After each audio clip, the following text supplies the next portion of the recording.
Pressure to perform, playing in a hostile environment, inadequate resources. These are just some of the mental and psychological burdens facing Philippine athletes constantly. With even in Southeast Asian Games in Thailand and the Olympic Games in Beijing next year, how can sports psychology help our athletes overcome the obstacles they face? Joining us is Sheryll Casuga. Good evening, Sheryll. Hi, Bill. All right.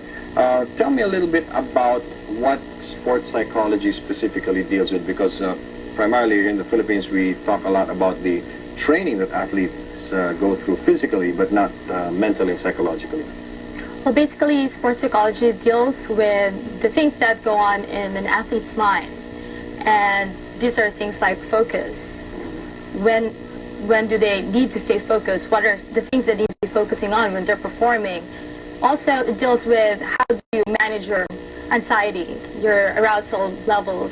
And these are important when you're facing international competition, especially since all of them are training in the mental aspect of performance. All right, let's talk, for example, about a typical athlete going, let's say, to the Southeast Asian Games, our national and in December, and the Thais have promised that they will give us a hard time after we finished overall champion here in Manila 2 years ago. So how would you deal with being in a foreign land and in a very hostile environment?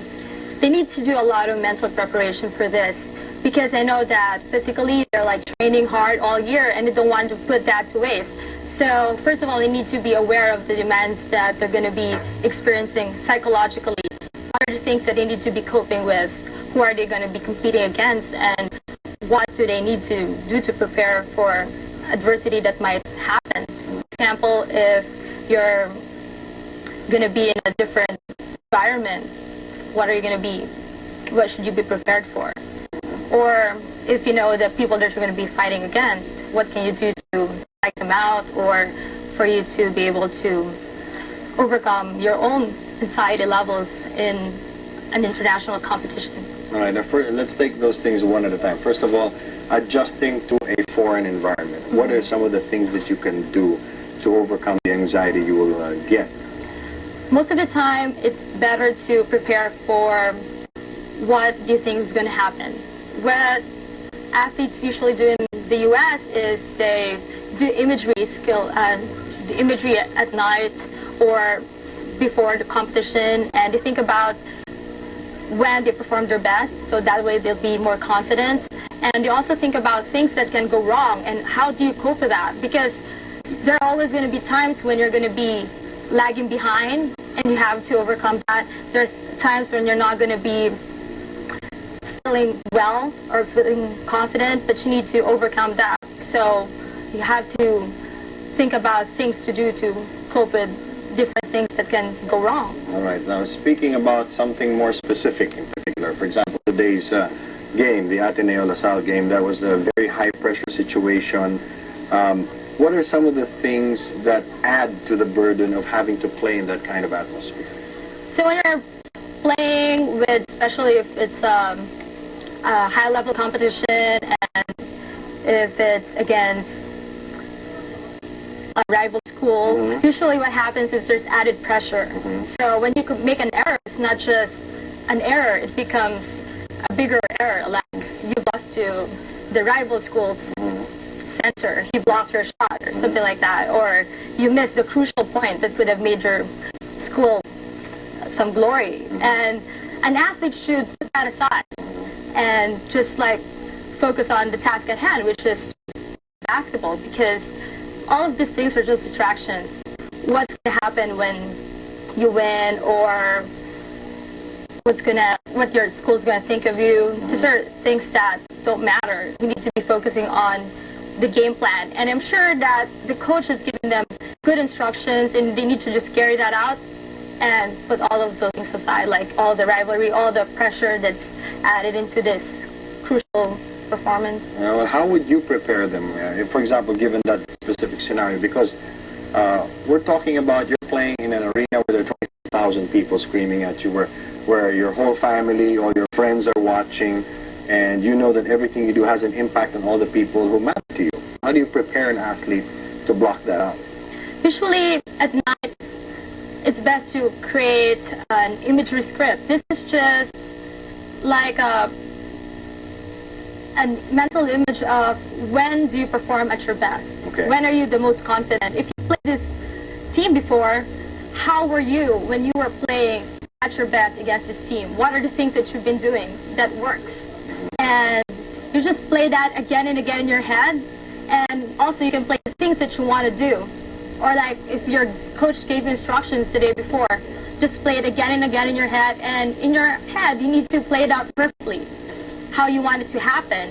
And the next day when you step on that court, everything will flow out smoothly.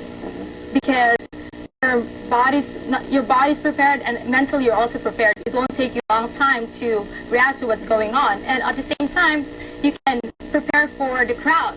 You're expecting that there's going to be a lot of people watching, and think of how you're going to react to that instead of just going in the next day and being overwhelmed by this crowd. The night before, you can just like assume that all of this will be happening.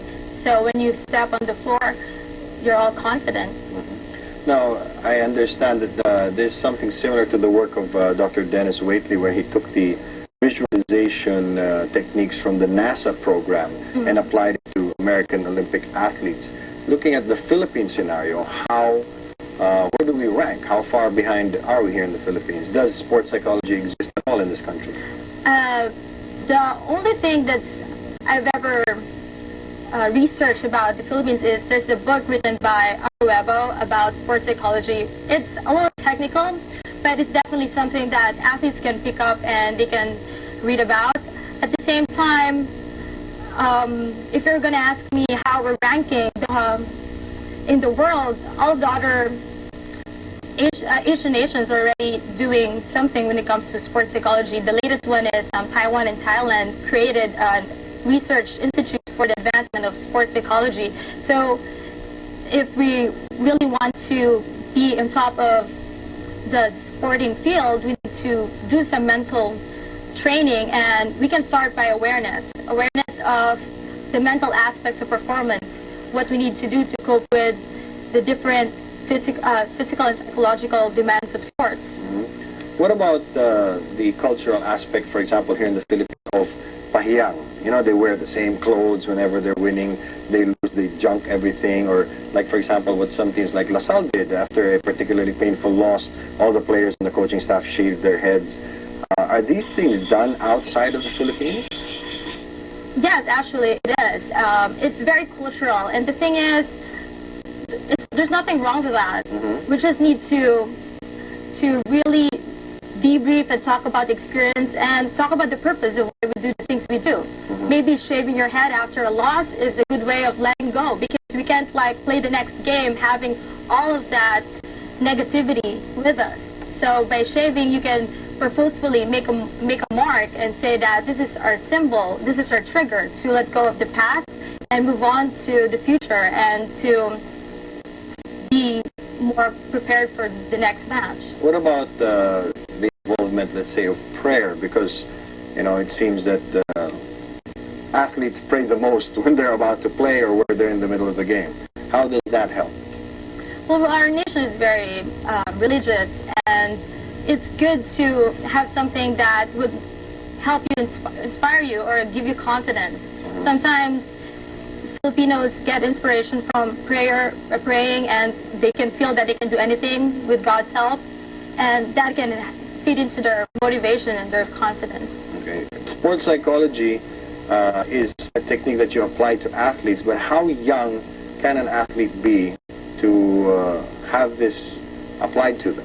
That's a very excellent question. Actually, in the U.S., they're talking about the use of sports psychologists at the age of 9. And I think it's always good to get kids to understand that sports is not just physical, there's also mental things involved. And it's good for kids to learn how to relax, that it's important to be relaxed when you're performing, that it's important to focus on the task at hand, and it's also important to do some visualization in their own special way. So you're saying that these techniques may apply to everybody, but there are certain techniques that are more effective for certain kinds of people or certain kinds of